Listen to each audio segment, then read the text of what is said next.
सुमित जी दिल्ली से। महाराज जी, सत्य को समझने के मार्ग अनेक हैं। सत्य समय, परिस्थिति और व्यक्ति के अनुसार अलग अलग रूप में प्रकट होता है। प्रेम, भक्ति और ज्ञान, ये तीनों ही सत्य तक पहुंचाने के मार्ग माने गए हैं। महाराज जी, ऐसे में मेरा प्रश्न है कि यदि सभी मार्ग सत्य हैं तो किसी एक मार्ग को चुनने का अर्थ क्या बाकी मार्गों के सत्य को नकारना तो नहीं है? नहीं। जैसे हमें बिहारी जी जाना है तो हमें लगता है कि कम समय में है, जल्दी पहुंचे, तो परिक्रमा मार्ग पकड़ते हैं। हमें लगा थोड़ा दृश्य देखते हुए चलते हैं तो अटल्ला चुंगी वाला मार्ग पकड़ते हैं, लेकिन जाते बिहारी जी की तरफ ही है। कोई परिक्रमा मार्ग से जा रहा है तो उन दो मार्गों का विरोध नहीं है। अगर अटल्ला चुंगी से जा रहा है तो उसका परिक्रमा मार्ग से विरोध नहीं है। मार्ग चलना है, इसमें विरोध क्या बात है? अपने अपने मार्ग में जो हमारी भाव रुचि है, जिसका ज्ञान प्रधान है, विवेक प्रधान है, बुद्धि प्रधान है, वो ज्ञान मार्ग में चलेगा। जो कर्म प्रधान है वो कर्म योग में चलेगा। जो भाव प्रधान है वो भक्ति योग में चलेगा। तीनों एक ही परब्रह्म परमात्मा का अनुभव कराते हैं। जैसे यमुना जी है, घाट बहुत से हैं, डुबकी लगाओगे तो ये वही यमुना जी मिलेगी। चाहे विश्राम घाट मथुरा में लगाओ, चाहे केसी घाट वृंदावन में लगाओ, वही है, वही श्री यमुना जी है। महाराज जी, आप तो यथार्थ सत्य को जानते हैं इसलिए आपने उत्तर दे दिया। बट क्या होता है महाराज जी, हम एक दूसरे की निंदा करने लग जाते हैं कि ये मार्ग श्रेष्ठ, वो मार्ग।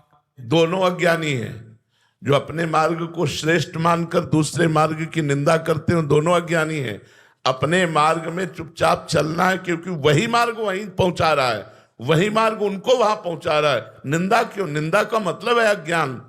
अविद्याग्रस्त प्राणी, अहंकारी, अपने मार्ग को, अपने भगवान के नाम रूप को श्रेष्ठ मानकर दूसरे की जो निंदा करता है वो कभी भगवत प्राप्ति नहीं कर सकता है। वो असत मार्गगामी होगा ही, वो घोर अज्ञानी है। कोई भी हो, किसी भी संप्रदाय की, किसी भी वैष्णव की, किसी भी मार्ग की जो निंदा करता है, हर मार्ग भगवान के द्वारा स्थापित है, वो भगवान की अवहेलना करता है, अपने इष्ट और आचार्य की अवहेलना करता है, क्योंकि उन्हीं के द्वारा स्थापित मार्ग है। वो कैसे भगवत प्राप्ति कर सकता है?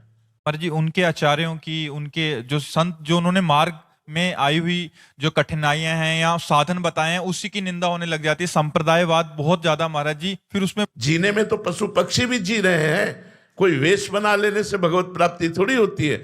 जब भगवत प्राप्ति का भाव बढ़ेगा तो जड़ चेतन जग जीव जत, जग जीव जत सकल राम मैं जानी, बंदों सबके पद कमल सदा जोरी जुगपान। वैष्णव, संत, आचार्य, संप्रदाय की तो बात जाने दो, वो सुअर कुत्ता में भी भगवान को देखता है।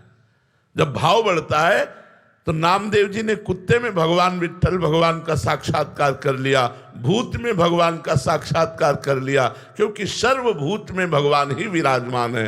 वो अपने भगवान की निंदा करता हुआ ज्ञानी वो नहीं जानता है। ये निंदा करने वाले लोग परमार्थ के पथिक नहीं, ये प्रपंची लोग हैं, इनसे दूर रहना चाहिए।